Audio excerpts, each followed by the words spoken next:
Welcome back to the channel. Racer X here, and I am back with my good buddies in Irving at Cooley Chevrolet, and you can see actually the Mustang right back here. But today's video is not actually on the Mustang.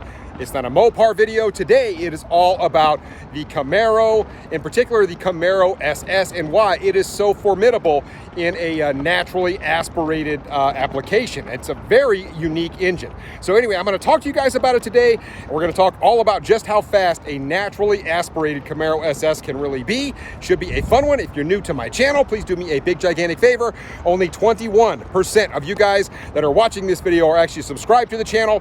Please hit subscribe. Please hit the bell for more of my great content. It'll let you know when I have a new video coming out, and off we go.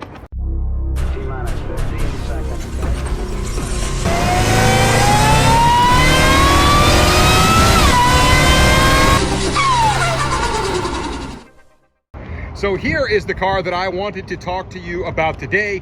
This is a 2022 Camaro SS. And I gotta tell you, these cars are really not that easy to find. I've been wanting to do this video for you guys for a while and just have not really found a really good car to do it on. It didn't really matter if it was an SS or an LT1 car. It's just, I need to have the LT1 engine to kind of really drive home what I'm talking about here.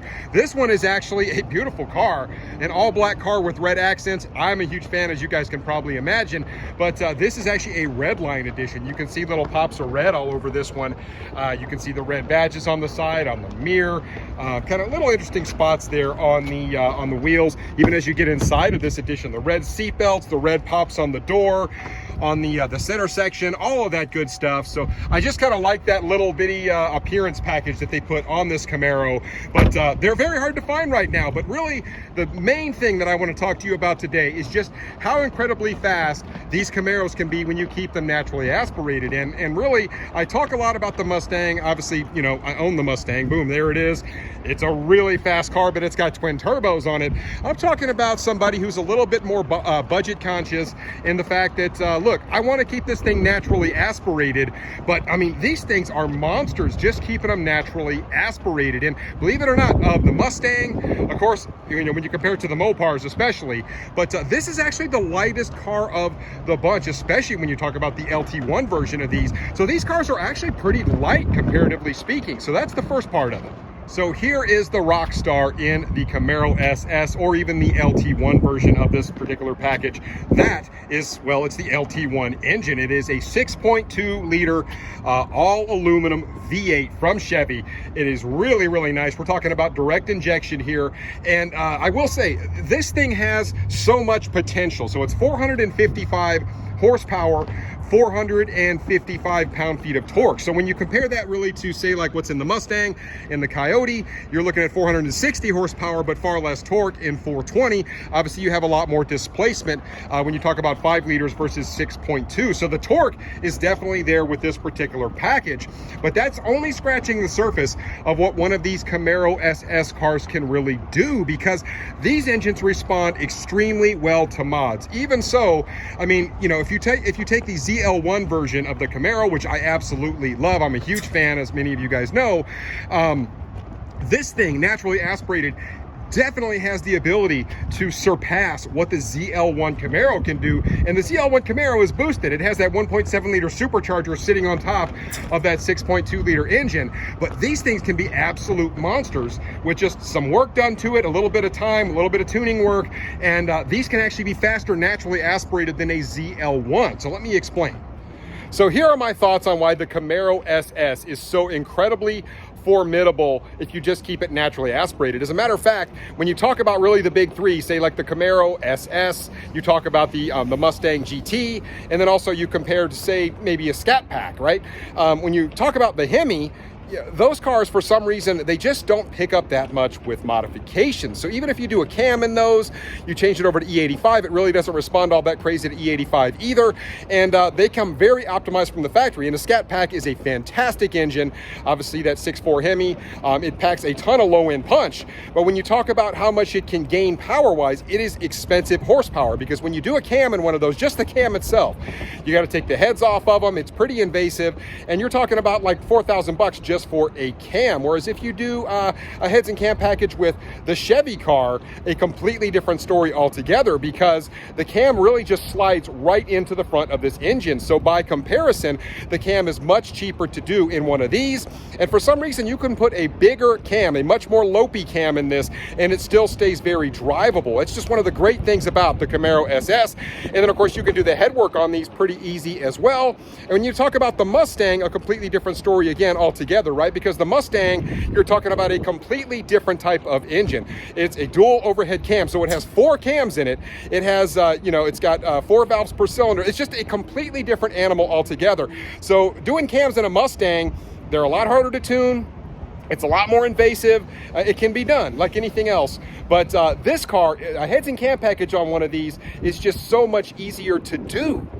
So when you really talk about cost efficiency and keeping things naturally aspirated, I mean, the LT1 is kind of where it is at. It really does pick up a lot of power for the money. When you talk about a big, choppy, lopey cam, you can really hear the cams in these cars for some reason. They sound really, really good.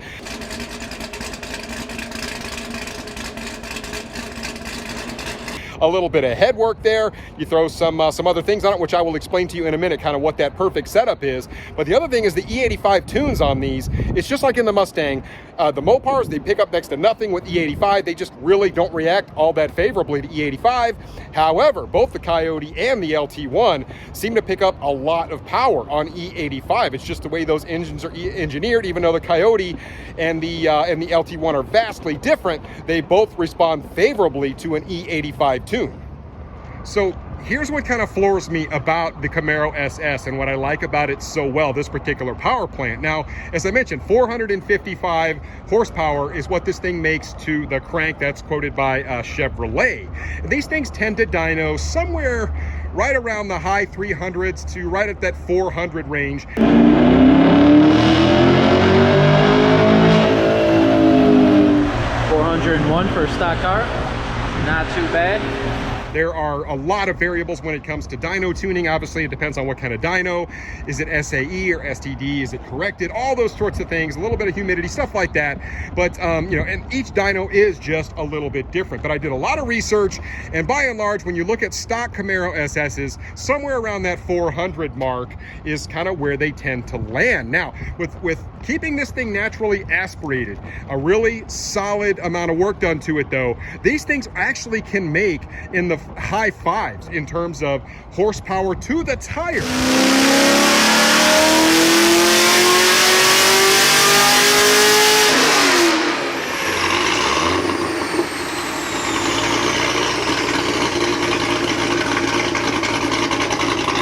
Now, mind you, and this is kind of what I wanted to talk about, is the fact that a ZL1 Camaro, it is boosted, and it makes right in the like 550, 560 range, depending on the dyno.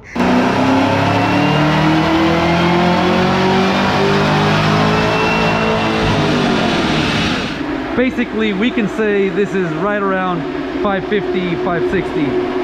I looked at all sorts of different dynos, and I know a lot of people do mod their ZL1s as well, but a stock ZL1 making, say, 560, and if you throw a heads and cam package on this and some other goodies, you could make even more than that. Not quite as much torque, but certainly you'll be there horsepower-wise and in a much lighter platform. That's why you can see ZL1 Camaros actually get beat by naturally aspirated Camaro SS and LT1 cars. It's kind of crazy to think about. So what can you do to make that kind of power? So how does one even start? When you think about making, say, 570 wheel horsepower in a naturally aspirated, very reliable platform, well, you do have to do a few things to this, but it is a really solid way to go with one of these Camaros. And first of all, you'll probably want to change out your intake manifold. I know MSD makes a good one, LSX makes some, and you kind of just have to look at the different ones. Certainly, maybe a larger throttle body will help just a little bit, get some of that cold, clean air into the engine. Certainly, an aftermarket cold air intake will help you.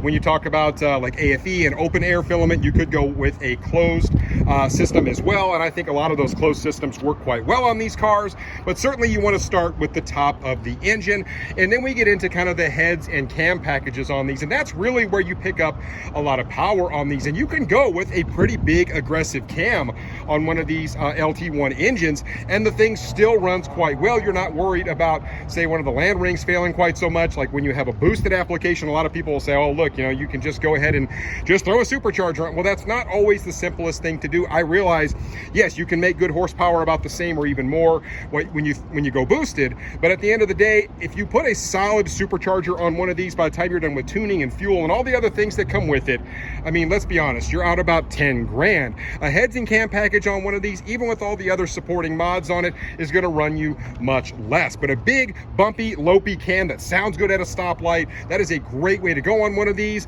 A little bit of head work on this and you have a solid heads and cam package, and it really isn't crazy money to do that. And certainly on the backside, you're going to want to put some long tube headers in there and probably a really nice catback system on there, whether it's Borla or Corsa, Magnaflow. Really, it's going to be subjective. They'll all pick you up just a little bit of power, but not a ton. Possibly some high flow cats will help you as well. But that is really the recipe for making these things into monsters. It's really nothing crazy. It's nothing we haven't seen for a really long time. For some odd reason, this LT1 engine, it just really likes to breathe, and it really does well with like low end torque. You still see these things make good torque numbers. I mean, 500 torque is nothing out of the ordinary on one of these things, keeping it naturally aspirated and fairly safe. And certainly an E85 tune to kind of finish it off. That is what really makes these cars come alive and make that kind of horsepower. But I mean, we're talking almost what, like 170, 180 horsepower jump, still keeping it natural aspirated, not boosting the thing. That is crazy to think about. So there you have it. I mean, that is really why you see so many of these naturally aspirated LT1 cars that are just incredibly fast. The heads and cam packages on these are just really easy to do. And I know some people out there, the diehard Mustang guys, are going to say, hey, look, you know, I've got a Mustang and it's naturally aspirated and I gap Hellcats. And I get that because I have seen that and I know how formidable the Mustangs are on the highway with E85 tune and all the stuff I talked about. But I mean, for the money, when you talk about heads and cam packages, the LT1 is just much easier to do, like I mentioned. And it just, you know, when you're talking about 4 cams in the Mustang and just how to get them tuned right and all that sort of stuff, and then you talk about the headwork in those, it's a little bit more invasive, just a little harder to do on those cars. Not to say you can't have a really fast, naturally aspirated Mustang 5.0, because we see a lot of those out there as well.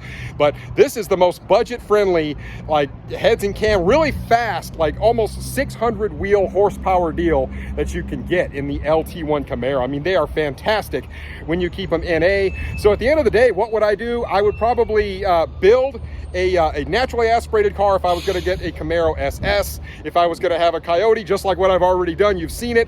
Coyotes love boost. They're one of the best boosted cars out there. And if I was going to get a car to just drive around, leave it mostly alone, just do a few goodies to it, and really enjoy the low-end punch, that's when I would go for something like a Scat Pack. So each of these cars has their merits.